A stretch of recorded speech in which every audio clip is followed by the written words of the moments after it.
Hi friends, welcome to my channel Aga Samayal Recipes. இன்னைக்கு நாம ரொம்பவே டேஸ்டியான பீட்ரூட் அல்வா ரெசிபி தான் பார்க்க போறோம். வாங்க friends வீடியோக்குள்ள போகலாம். 1/4 கிலோ அளவுக்கு பீட்ரூட்டை தோல் சீவி இந்த மாதிரி கட் பண்ணி எடுத்துக்கோங்க. இப்போ இதை மிக்ஸி ஜாருக்கு மாத்திக்கலாம். இப்போ இதில் 1 கப் அளவுக்கு தண்ணி சேர்த்து அரைச்சி எடுத்துட்டு வந்துருங்க. இப்போ இதில் இருக்க ஜூஸை மட்டும் வடிகட்டி எடுத்துக்கோங்க. இப்போ இந்த ஜூஸை வடிகட்டி எடுத்தாச்சு. இதில் இப்போது 1/2 கப் அளவுக்கு சர்க்கரை சேர்த்துக்கோங்க. 1/2 கப் அளவுக்கு கார்ன்ஃப்ளவர் சேர்த்துக்கோங்க.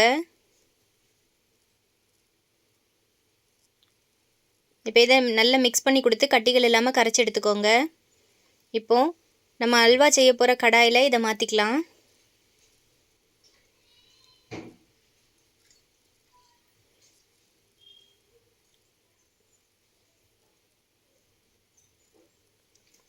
இப்போ அடுப்பான் பண்ணி இந்த கடாயை வச்சுட்டு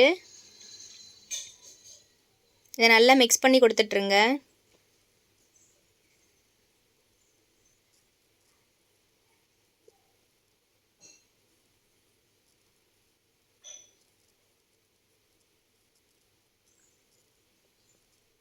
இப்போது ஒரு பேனில் கொஞ்சமாக நெய் தடவிட்டு உடச்ச முந்திரி பருப்பு கொஞ்சம், 1/2 டீஸ்பூன் எள்ளும் சேர்த்து வச்சுருங்க. இந்த பாத்திரத்தை எடுத்து ஓரமாக வச்சுக்கோங்க.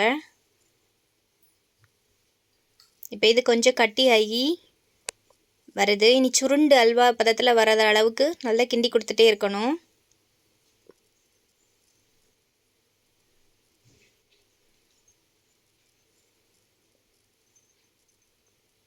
இதில் நம்ம ஃபுட் கலர் எதுவுமே ஆட் பண்ணாண்டாம்.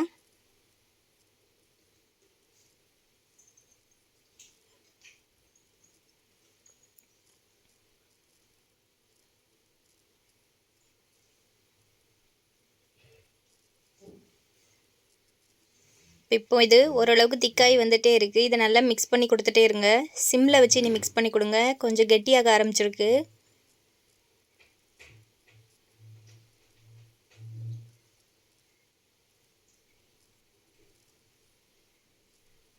இப்போ இதில் ஒரு 2 டேபிள் ஸ்பூன் நெய் சேர்த்துக்கோங்க.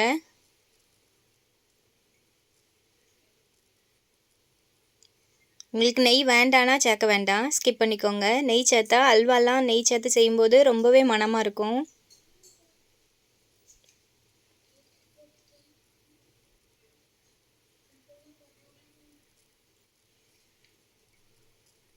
இப்போ இதில் 1 டீஸ்பூன் ஏலக்காய் தூள் சேர்த்துக்கணும். இப்போ இதை நல்லா மிக்ஸ் பண்ணி கொடுத்துக்கோங்க. இப்போ அல்வா கொஞ்சம் திரண்டு வந்துட்டு இருக்கு. இப்போ இதில் ஒரு 1/2 டீஸ்பூன் எள்ளு சேர்த்துக்கோங்க. வெள்ளை எள்ளை லைட்டாக சூடு பண்ணி வறுத்துட்டு சேர்த்துக்கோங்க. கொஞ்சமாக உடச்ச முந்திரி பருப்பு சேர்த்துக்கோங்க.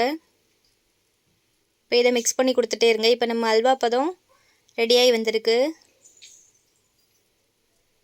இப்போ இதை நம்ம நெய் தேய்ச்சி முந்திரி பருப்பு எள்ளு போட்டு வச்சுருக்க பாத்திரத்துக்கு மாற்றிக்கணும்.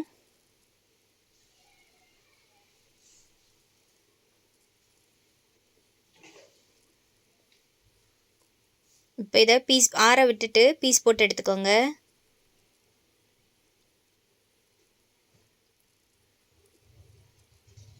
நம்மளோட சுவையான பீட்ரூட் அல்வா ரெடி ஆயிடுச்சு. நீங்களும் ட்ரை பண்ணி பாருங்கள். தேங்க்யூ.